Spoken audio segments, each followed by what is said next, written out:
Samemu županu je bilo všeč vaša ideja ogrevanje na lesno biomaso. Ja.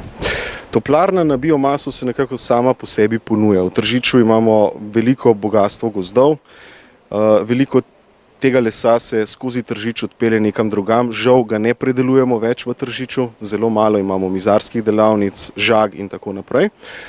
Vsekakor pa vsa ta biomasa ostaja.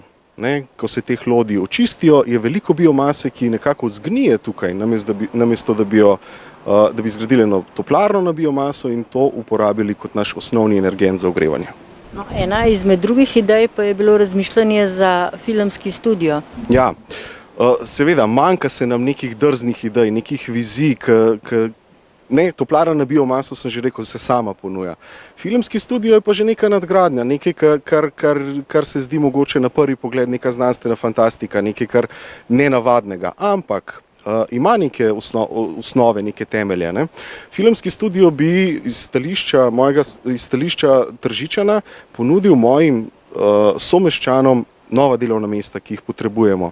In predvsem delovna mesta za rokodelce, razne, mizarje, steklarje, šivilje in tako naprej. Filmski studio potrebuje električarje in tako naprej. Veliko tehničnih kadrov, ki jih v Tržiču imamo in ki so trenutno žal velika večina na Zavodu za zaposlovanje. Zato vidim filmski studio v BPT-ju. Kaj menite o današnji javni tribuni?